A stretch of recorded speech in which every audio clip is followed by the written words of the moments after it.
Hi guys, welcome back to Tanks and Vice Over. என்ன episode பார்க்க போறோம்னா The Legend of Skylar. இது என்னோட மோஸ்ட் ஃபேவரட் அனிம் தான். இந்த அனிம் ரிலீஸ் ஆகுதுன்னா நான் ரொம்ப நாளாக வெயிட் பண்ணிட்டு இருந்தேன்னு கூட சொல்லலாம். நம்ம ரெகுலராக கண்டிப்பாக கண்டினியூ பண்ண போகிறேன். உங்களுக்கு எக்ஸ்பிளனேஷன் பிடிக்கும்னு நான் நம்புறேன். சரி வாங்க வளவலன்னு பேசாமல் இன்னைக்கான எபிசோடுக்குள்ள போகலாம். எபிசோட ஸ்டார்டிங் சீனில் யாரோ ஒருத்தன் அண்ணான்னு சொல்லி தேடிட்டு போயிட்டு இருக்க மாதிரி தான் கட்டுறாங்க. ஒரு இடத்துல பவர்ஃபுல்லான ஒரு இடத்துக்கு போகிறோம். தன்னோட பிரதரை எங்கே இருக்கீங்கன்னு சொல்லி தேடிட்டு இருக்கும்போது திடீர்னு ஒரு கோல்டன் ஆர்மர் போட்ட ஒருத்தர் வந்து அட்டாக் பண்ண ஆரம்பிக்கிறாரு. அவனால் சுத்தமாக சமாளிக்கவே முடியும். அவனோட ஃபுல் பவரையும் கையில் கேதர் பண்ணி ஒரு அட்டாக் வைக்கிறதுக்காக வந்துட்டு இருக்காரு. அதே நேரத்தில் அவனை என்ன பண்ண ஆரம்பிக்கிறான்னு பார்த்தீங்கன்னா, நான் தான் உங்களோட மூணாவது தம்பி, என்ன பண்ணுறீங்கன்னு சொன்னதுமே தன்னோட பவரை கம்ப்ரெஸ் பண்ணிடுறாரு. அப்போ தான் அவர் சொல்ல ஆரம்பிக்கிறார், நீ இங்கே இருக்கக்கூடாதுடா, நீ சாகிறத நிச்சயமாக என்னால் பார்க்க முடியாது, நீ இங்கேருந்து போயிடுன்னு சொல்லிட்டு இருக்க. நம்ம லீவ் ஃபேன் சொல்ல ஆரம்பிக்கிறான். அப்போ நீ மட்டும் என்ன இங்கேருந்தே தற்கொலை பண்ணி சாக போறியா அப்படின்னு சொல்லி கேட்டுட்டு இருக்காரு. அதுக்கு அவர் சொல்கிறார், இது ஒரு தற்கொலை இல்லை, பலவித பவர்ஸ் வேணும் அப்படின்னா கண்டிப்பாக இந்த மாதிரி அனுபவிச்சு தான் ஆகணும் அப்படின்னு சொல்லிட்டு அவரும் தன்னோட அட்டாக்கர் மூலமாக இங்கேருந்து எப்படியாவது போயிடுறா அப்படின்னு சொல்லி அட்டாக் பண்ணிக்கிட்டு இருக்காரு. ஆனாலும் இருந்தாலும் அவன் போக மாட்டேங்கிற வரைக்கும் நார்மலாக பேசியிருந்த அவரும் இப்போ வில்லத்தனமாக பேச ஆரம்பிக்கிறார்.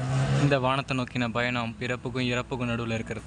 இதில் முதுகெலும்பு இல்லாத நீ உன்ன மாதிரி ஆளுங்க தான் இங்கே இருப்பாங்க, நான் இங்கேருந்து கிளம்புறேன் வானத்தை நோக்கி அப்படின்னு சொல்லிட்டு அவனும் அங்கேருந்து கிளம்பு. நம்ம லீவ் ஃபேயும் உடனே அவங்க தேர்டு பிரதர் கூடயே கிளம்பி அங்கேருந்து கிளம்ப ஆரம்பிக்கும். அதோட அந்த சீனத்தையும் கட் பண்ணிட்டு நம்ம ஹீரோட நடந்து முடிஞ்சதை தான் காமிச்சிட்டு இருக்காங்க. இங்கேருந்து உள்ள போகிறதுல அவனுக்கு அலோடே இல்லை அப்படின்னு சொல்லிட்டு நம்ம ஹீரோ கிட்ட சொல்லிட்டு இருக்கோம். அங்கே பறந்து வந்து விழுவுறதா நம்ம ஹீரோயும் அவன் தம்பியும் ஒரே மாதிரி தான் இருக்கிறீங்க, ரெண்டு பேருமே வேஸ்ட்டுங்க தான் சொல்லிட்டு அங்கே இருக்கவங்க எல்லாருமே ரொம்ப இதுவாக பேசிகிட்டு இருக்காங்க. எங்களுக்குள்ள இது என்ன வித்தியாசம் இருக்குது, இதுக்கப்புறம் நல்லா மாஸ்டரை பார்க்கவே முடியாது, இங்கேருந்து கிளம்புன்னு சொன்னதுமே இது உனக்கு இப்போ குழு இது என்னன்னு தெரியுதா, இது உனக்கு பார்க்கல குழுன்னு இருக்கோ அப்படின்னு சொல்லி கேட்டுருக்கு. அப்போ தான் தெரியுதா அவனோட ட்ரௌசரை கழட்டிட்டு வந்துட்டான் அப்படிங்கிறதே. அதனால சீக்கிரம் அவனை பிடிடான்னு சொல்லும்போது அங்கே மாஸ்டர் வந்துடுறாரு. சரி ஒரே குடும்பத்தை சேர்ந்தவங்க ரொம்ப அடிச்சிடாது அப்படின்னு சொல்லிட்டு இருக்கும்போது அங்கேருந்து அவங்க நம்ம ஹீரோ ஓட ஆரம்பிச்சிடறான். இது எல்லாத்தையும் நம்ம ஹீரோ மேலேருந்து பார்த்துக்கிட்டு தான் இருக்காது. இதெல்லாம் நடந்து முடிஞ்சு நம்ம ஹீரோ அது எல்லாத்தையும் திரும்ப மாற்றணும்னு நினைக்கிறேன். இது என்னென்ன சொர்க்கத்தோட நுழைவாயிலா அப்படின்னு சொல்லி நம்ம ஹீரோட தம்பியும் கேட்டுட்டு இருக்கு. இதில் பல வகையான இது இருக்குது, ஆனால் இதில் எங்கேயுமே என்ன தெரியல அப்படின்னு சொல்லிட்டு இருக்கும்போது, இல்லை இது என்னோட வாழ்க்கை, இதில் தான் நான் என்னோட பேரழிவு எங்கே இருக்குங்கிறத நான் பார்த்தே ஆகணும் அப்படின்னு சொல்லிட்டு ஃபுல் இடத்தையும் எங்கெங்கே இதனால் அவன் இறந்தாங்கிறத தேடிட்டு இன்றைக்கி என்ன ஆனாலும் சரி என்னோட பேரழிவு எங்கேருந்து ஆரம்பிச்சிச்சு, இது எப்படிங்கிறத நான் அந்த வால் எங்கே இருக்குங்கிறத நான் கண்டுபிடிச்சி ஆகணும், அந்த வால் மூலமாக தான் எனக்கான மரணம் அப்படின்னு சொல்லிட்டு ஒன்றா தேடிட்டு இருக்கு. நீ இந்த நுழைவாயில் மட்டும் பாதுகாப்பாக பார்த்துக்கோ, யாரும் இங்கே வரவிடாது அப்படின்னு சொல்லிட்டு நம்ம ஹீரோ அங்கேருந்து நான் என்னோட பேரழிவை கண்டுபிடிச்சாகணும்னு மாஸ்க்கை மாட்டிட்டு அங்கேருந்து நம்ம ஹீரோ ஒரு போர்ட்டலாக போயிட்டு எல்லா உலகத்தையும் பார்க்க ஆரம்பிக்கும். ஒவ்வொரு உலகத்துக்கும் போயிட்டு இல்லை இந்த இடம் இல்லை, இதுதான் மனிதர்கள் வாழ்கிற உலகம் இல்லை, இதுவும் இல்லை, இந்த இடமும் இல்லை, வானத்தை தாண்டி எல்லையை தாண்டியும் வந்துட்டேன், ஆனால் இப்போவும் எனக்கு அந்த உலகம் கிடைக்கும். அப்போ எங்கே தான் இருக்கேன் என்னோட பேரழிவு சொல்லிக்கிட்டு நம்ம ஹீரோ வெளியில் வந்துடுறான். வரும்போதே ஒரு ஸ்வாட் வந்து நம்ம ஹீரோவை அட்டாக் பண்ணுற மாதிரி வருது. நம்ம ஹீரோவும் அதுலேருந்து ஜஸ்ட் மிஸ்ஸில் விளைக்க அங்கே வெளியில் வந்த நம்ம ஹீரோக்கு செம்ம ஷாக் ஆகுது. அங்கே இருந்தால் ரெண்டு பேருமே நம்ம ஹீரோவோட தம்பியவும் பிடிச்சி வச்சிருக்காங்க, ரொம்பவும் காயப்பட்டிருக்காங்க. அப்போ நீங்கள் ரெண்டு பேர் தான் என்னோட அந்த பேரழிவுக்கு காரணமாக போகிறாங்களா அப்படின்னு சொல்லிட்டு இருக்காங்க. அதுக்கு நம்ம ஹீரோ உங்களை மாதிரி பிச்சைக்காரங்களெல்லாம் என்ன இந்த ஸ்வாடை வச்சுக்கிட்டு இருக்கிறதுக்கே தகுதியே இல்லாதவங்கடா அப்படின்னு சொல்லிட்டு நம்ம ஹீரோவும் அல்ட்ரா லெவலில் அட்டாக் பண்ண ஆப்போசிட்டில் இருக்கவங்க இப்போ பல விதமான ஸ்டோன்ஸ் அது இதுன்னு பயன்படுத்தி அட்டாக் பண்ணுறாங்க. பட் இருந்தாலும் இவ்வளோ தானே அவங்க பவர்ஸ்ன்னு சொல்லிட்டு அது எல்லாத்தையும் அடிச்சு நொறுக்கிறான். நம்ம இருந்தாலும் நம்ம ஆப்போசிட்டில் ரெண்டு பேருங்கிறனால நம்ம ஹீரோவாலையும் கொஞ்சம் ஒரு லிமிட்டுக்கு மேலே பேலன்ஸ் பண்ண முடியல. டக்குன்னு அவனோட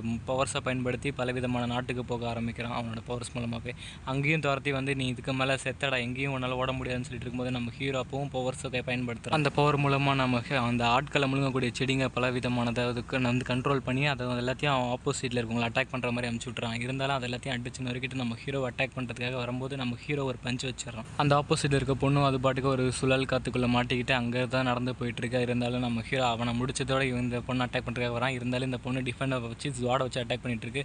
அதை எல்லாத்தையும் விட்டுருவான நம்ம ஹீரோ தன்னோட பவர்ஸை கேதர் பண்ணி வயிற்றுலேயே ஒரு அடி தான் பறந்து போயிடுவார். அவள் அதுக்கு அவ்வளோ உன்னால் என்ன கொண்டுட முடியும்னு நினைக்கிறியா அப்படின்னு சொல்லி கேட்டுட்டு இருக்கிறா. இருந்தாலும் நம்ம ஹீரோ அதெல்லாம் உன்னால் என்கிட்ட தப்பிக்க முடியும் நீ நினைக்கிறியா அப்படின்னு சொல்லிட்டு வேற மாதிரியா திரும்பவும் ரெண்டு பேரும் ஃபைட்டுக்காக ரெடி பண்ணிடுறாங்க. அதே நேரத்தில் ஆப்போசிட்டில் இருந்த இன்னொருத்தனை வந்துடுறான். நம்ம ஹீரோ டக்குன்னு பலவிதமான ப்ரோட்டல் மூலமாக அங்கே தப்பிச்சு போகிறான். நம்ம ஹீரோட தம்பி அதை நின்று பார்த்துட்டு இருக்கு. நம்ம ஹீரோ எங்கே போனாங்கிறதே தெரியாமல் அவங்க ரெண்டு பேர் தேடிட்டு இருக்காங்க. அதோட அந்த சீனை கட் பண்ணிட்டு நம்ம ஹீரோ இந்த ஹீரோ தான் கட்டுறாங்க. இவன் இந்த ஹீரோ வந்து பயந்து ஓடிட்டு இருக்கான், வேகமாக ஓடிட்டு இருக்கிறான். இருந்தாலும் விடாமல் அவங்க பவர்ஸை பயன்படுத்தி இவனுக்கு அட்டாக் பண்ணிகிட்டே தான் இருக்கானுங்க.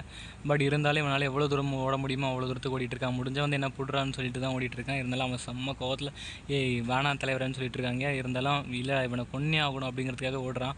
பட் இருந்தாலும் நடுவில் ஒரு பூச்சி மரத்தினால நம்ம ஹீரோவை பயந்துறான். இதுதான் நம்ம அவள் தான் நம்ம ஹீரோ வந்து பயமுறுத்துறதுக்காக அந்த பூச்சி கொண்டு வந்து முன்னாடி வைக்கிறான். ஏன்னா எதுக்கு என்ன பயமுறுத்துற அப்படின்னு சொல்லிட்டு இருக்கும்போதே நம்ம ஹீரோவும் பேசிகிட்டு இருக்கும்போது சட்டனாக தண்ணிக்குள்ளேருந்து ஒரு பாம்பு அட்டாக் பண்ண வரதை நம்ம ஹீரோ டக்குன்னு வந்து காப்பா தெரியவா நம்ம ஒயின் குடிச்சிட்டே பேசலாம் அப்படின்னு சொல்லி கூட்டிகிட்டு போயிடும். அதே நேரத்தில் 2 பேரும் ஒயின் குடிச்சிட்டு அவள் மியூசிக் ப்ளே பண்ணுறேன், நம்ம ஹீரோ ஒயின் குடிச்சிட்டு இருக்கான். அதே நேரத்தில் என்ன ஆகுதுன்னு பார்த்தீங்கன்னா, நான் எப்படியாவது இன்னும் பவர்ஃபுல்லாக மாறியாக்கணும், இந்த லெவலுக்கு பவர்ஸ் வச்சுட்டு இவங்ககிட்ட கண்டிப்பாக என்னால் மோத முடியாது, என்னோட ஃபேமிலியை காப்பாற்றணும், அதுக்கு நான் இன்னும் பவர்ஃபுல்லாக மாறணும், கண்டிப்பாக நான் பவர்ஃபுல்லாக மாறுவேன்னு சொல்லிட்டு இருக்கும்போது அதுக்குள்ளே இந்த ஹீரோயினே கண்டிப்பாக நீ மாறுவேன்னு சொல்லிட்டு இந்த சீனை கட் பண்ணிட்டாங்க. அங்கே ஜெல்லி ஃபிஷ்லாம் நிறையா பறந்து போயிட்டு இருக்கும்போது அழகாக காட்டுறாங்க. அது எல்லாத்தையும் அவங்க 2 பேரும் நின்று அழகாக ரசிச்சுக்கிட்டு இருக்காங்க. அதே நேரத்தில் கண்டிப்பாக நான் பவர்ஃபுல்லாக மாறுவேன், நீ இங்கேருந்து கிளம்பும், நானும் கிளம்ப வேண்டிய நேரம் வந்துருச்சுன்னு சொல்லிட்டு நம்ம ஹீரோ அங்கேருந்து வேகமாக கிளம்புறான். நம்ம ஹீரோட அந்த மாஸ்டரும் அவங்க இங்கே இருக்க இன்னொருத்தரும் தான் பேசிட்டு இருக்காங்க. என்னென்னு பார்த்தீங்கன்னா, அவனுக்கு விஷம் கொடுத்தும் எப்படி இவ்வளோ உயிரோட யாரை பற்றி பேசிட்டு இருக்காங்க, நம்ம ஹீரோட தாத்தா பற்றி தான் பேசிட்டு இருக்காங்க. அவனுக்கு விஷம் கொடுத்தும் எப்படி இவ்வளோ நாளைக்கு உயிரோட இருக்கிறான்னு சொல்லி அவங்க கேட்டிருக்காங்க. அதே நேரத்தில் அதுதான் எனக்கும் புரியல அப்படின்னு சொல்லும்போது, இது அவனுக்கு கொடுக்குற டீ தானே, இந்த இதில் நிறைய ஐஸ் இது இருக்கிறது எனக்கு நல்லாவே தெரியுது அப்படின்னு சொல்லிட்டு இருக்கான். அதே நேரத்தில் அவங்களும் ஆப்போசிட்டில் இருக்குன்னு சொல்ல ஆரம்பிக்கிறான்.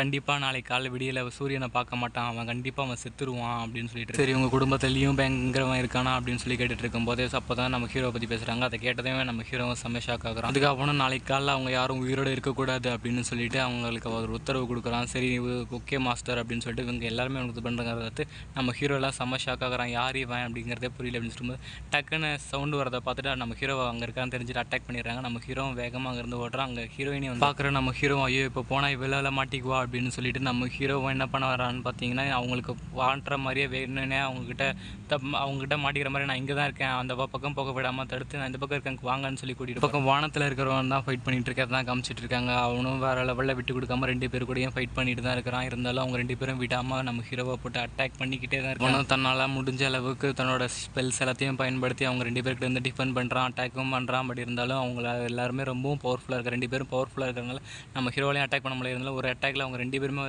ரொம்பவும் இதுவாயிடுறாங்க. பட் இருந்தாலும் ஷீல்டை போட்டுக்கிட்டு ரொம்பவும் பாதுகாப்பாக தான் இருக்காங்க. நம்ம ஹீரோ விட்டு கொடுக்காம பவர்ஸை ஃபுல்லாக அட்டாக் பண்ணிட்டு பார்த்தா முதுகில் நம்ம ஹீரோக்கு முதுகில் ஒரு கத்தி வந்து இறங்குது. அது யாருன்னு பார்த்தா நம்ம ஹீரோட தம்பியே தான் வந்து குத்திருக்கிறான். இவ்வளோ நாளாக என்ன உனக்கு அடிமையாகவே இருப்பேன்னு நினச்சியா அப்படின்னு சொல்லிட்டு அவனை நம்ம ஹீரோவாகவே குத்தி கொண்டுடுறான். அவனுக்காக தானடா இவ்வளோத்தையும் பண்ணேன், இவ்வளோ பெரிய துரோகத்தை செஞ்சுட்டு இல்லை, நான் கண்டிப்பாக அவனை விட மாட்டேன்னு சொல்லிட்டு இருக்கும்போது இந்த பக்கத்தில் தான் நம்ம ஹீரோ சாகிறத கட்டுறாங்க. ஏன்னா அவனுக்கு இன்னும் அவங்கக்கிட்ட மாட்டிடுறான், அவனை கொண்டுடுறாங்க. கொண்டுல போகும்போது நம்ம இந்த ஹீரோ தன்னோட சோலை பயன்படுத்தி மொத்தமாக அழிச்சிக்கிட்டு அந்த ஹீரோக்குள்ளே தன்னோட சோலை கொண்டு போய் விட்டுறான். இப்போ ஸ்கைலார்டோட சோல் வந்து நம்ம ஹீரோட உடம்புக்குள்ளே வந்துடுது. அதை ஹீரோயினோட மாஸ்டர்லேருந்து எல்லாருமே வந்து பார்த்துடுறாங்க. பார்த்ததுமே உடனே அங்கே கிளம்பி வராங்க. வந்ததுக்குள்ளே இங்கே இருக்கிறவங்க எல்லாம் பயந்து ஓடிடுறானுங்க. நம்ம ஹீரோவுக்கு வந்து அவரோட அந்த ஸ்கைலார்டோட பவர்ஸ் எல்லாமே வந்துடுது. சரி கூட்டிகிட்டு சீக்கிரம் போங்க என்னாச்சுன்னு பார்க்கலாம் அப்படின்னு சொல்லிட்டு அங்கே கூட்டிகிட்டு போயிட்டு இருக்காங்க. நம்ம ஹீரோக்கு என்னாச்சுன்னு பார்க்கலாம்னு சொல்லிட்டு அங்கே கூட்டிட்டு போயிட்டு இருக்கும்போது நம்ம ஹீரோவோட சோலுக்குள்ளே அந்த ஹீரோ வந்துடுறாரு, அதாவது ஸ்கைலார்டு வந்து. இதோட இந்த எபிசோடு முடியுது. நெக்ஸ்ட் எபிசோட் நாளைக்கு பார்க்கலாம். வீடியோ பிடிச்சிருந்தா லைக் ஷேர் சப்ஸ்கிரைப் மறக்காமல் பண்ணிவிடுங்க. அண்ட் வீடியோ எப்படி இருந்துச்சுன்னு கமெண்ட்டில் சொல்லிட்டு போயிடுங்க. அதுக்கப்புறம் அடுத்தடுத்து வரப்போகிற எபிசோட்லாம் சும்மா தரமாக தான் இருக்க போது, எல்லோரும் வெயிட் பண்ணி பார்ப்பீங்கிற நம்பிக்கை இருக்குது. Okay guys, bye bye.